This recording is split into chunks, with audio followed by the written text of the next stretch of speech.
Hello everyone, আসসালামু আলাইকুম। কেমন আছেন সবাই? আশা করি সবাই আলহামদুলিল্লাহ ভালো আছেন এবং সুস্থ আছেন। আজকে আমি আপনাদের সাথে শেয়ার করব আমি কিভাবে আমার মাসের শুকনো বাজারগুলো গুছিয়ে রাখি এবং আমার হাজবেন্ডের পছন্দের খাবার পায়েস রান্না করা। তো চলুন তাহলে বাজারগুলো গোছানো যাক। তো প্রথমেই আমি শুকনো বাজারগুলোকে বের করে নিচ্ছি, যেমন চানাচুর আছে, হাঁড়ি পাতিল মাজার, সাবান, গোছলের সাবান, হ্যান্ড ওয়াশ, কালো জিরা, শ্যাম্পু, হুইল সাবান, এগুলো সবগুলো বের করে নিচ্ছি এবং কি ডাল, পাস্তা, চিনি, এগুলো সবগুলো বের করে নেওয়া হয়ে গেলে এগুলোকে আমরা একে একে বক্সে ভরে নেব, যাতে করে আমাদের সুবিধা হয়। আমার হাজব্যান্ড যেহেতু জব করে, তার পক্ষে প্রত্যেক দিন বাজার করা সম্ভব না, আর আমারও প্রত্যেক দিন বাজারে যাওয়া সম্ভব না, কারণ আমার একটি ছোট বাচ্চা আছে, তাকে নিয়ে আমি সারাদিন বাসায় খুবই ব্যস্ত থাকি। তো শুক্রবার একটা সময় পায়, সে মাসকাবারি বাজারটা করে রাখে, শুকনো বাজারগুলো, আর কাঁচা বাজারগুলো প্রত্যেক দিনই করার চেষ্টা করে।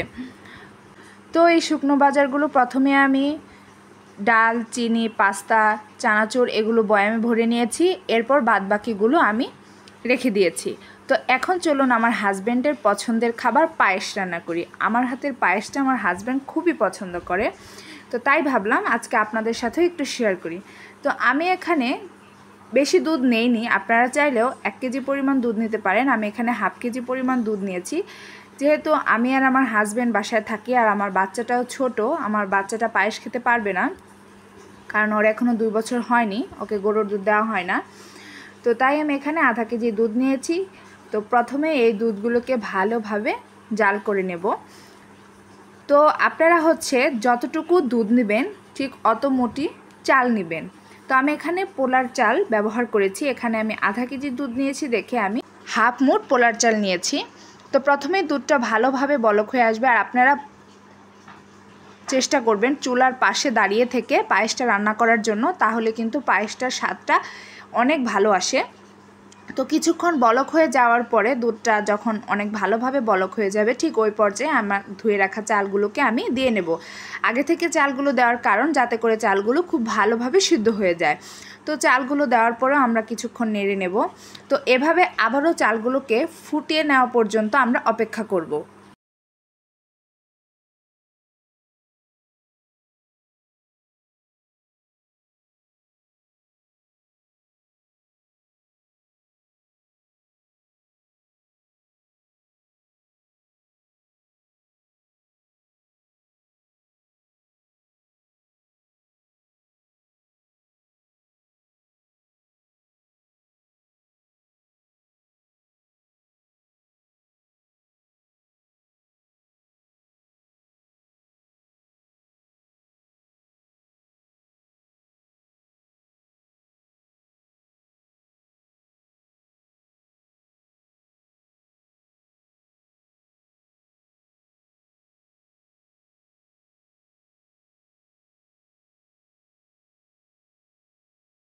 তো চালগুলো যখন প্রায় সিদ্ধ হয়ে যাবে, ঠিক ওই পর্যায়ে আমরা এখানে গোটা মশলা দিয়ে দেব। 2টা দারচিনি, 3-4টা এলাচ এবং কি একটা তেজপাতা মাঝখান থেকে চিড়ে দিয়েছি, যাতে করে এই মশলাগুলোর ঘ্রাণটা মিশে যায়।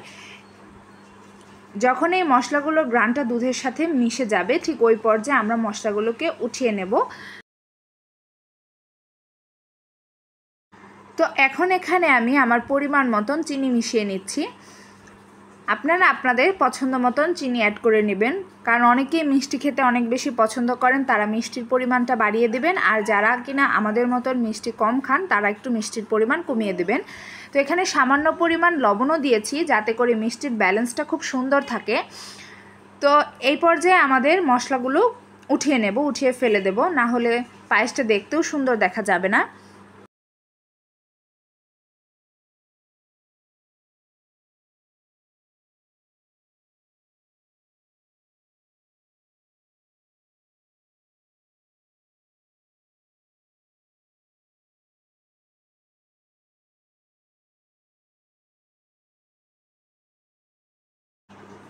এখন কিছুক্ষণ পর পর আমরা নেড়ে দেব দুধটাকে। কড়াইয়ের পাশ থেকে খন্তির সাহায্যে সরগুলোকে দুধের সাথে মিশিয়ে দেব, তাহলে করে কিন্তু দুধের ঘনত্বটা বাড়বে এবং খেতেও কিন্তু বেশ মজা লাগবে। এরকম করে আপনারা অনবরত নাড়তে থাকবেন এবং কি চুলার পাশে দাঁড়িয়ে থেকে রান্না করবেন। দেখেছেন কি সুন্দর ওপরে সর পড়ে গিয়েছিল, ঠিক এই রকম হবে। এইরকমই পায়েস খেতে কিন্তু অনেক মজা লাগে। পায়েসের মধ্যে সর থাকলে খেতে অনেক টেস্ট ভালো আসে।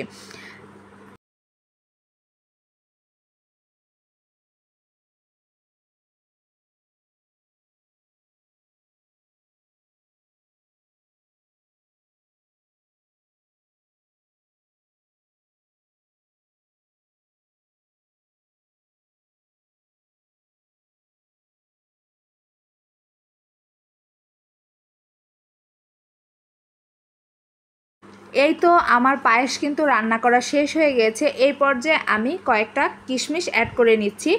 আপনারা আপনাদের পছন্দ মতন এখানে বাদামও অ্যাড করতে পারেন, কাজু বাদাম, কাঠবাদাম, পেস্তা বাদাম এগুলো অ্যাড করে নিতে পারেন। আমি এখানে আমার হাতের কাছে কিশমিশটাই ছিল, আমি কিশমিশটা অ্যাড করে নিয়েছি। তো আমার রান্না শেষ, তো এখন আমি বাটিতে ঢেলে নেব, ঢেলে নিয়ে সার্ভ করব। আমার হাজব্যান্ডের কাছে এই পায়েসটা খেতে বেশ মজা লাগে। আপনারা আজকে আমার ভিডিওটি যে যেখান থেকে দেখছেন কমেন্ট করে জানাবেন, এবং যারা আমার চ্যানেলে নতুন তারা অবশ্যই চ্যানেলটি সাবস্ক্রাইব করে পাশেই থাকবেন, লাইক কমেন্ট করবেন। আর আজকে আমার এইরকম ভিডিও আপনাদের কাছে কেমন লেগেছে কমেন্ট করে জানাবেন। যদি আপনারা এরকম ভিডিও আরও চান তাহলে অবশ্যই আমি আপনাদের সাথে এরকম ভিডিও আরও শেয়ার করব। তো আপুরা ভাইয়ারা সবাইকে টাটা বাই বাই বলে আমি ভিডিওটিকে শেষ করছি। আল্লাহ হাফেজ।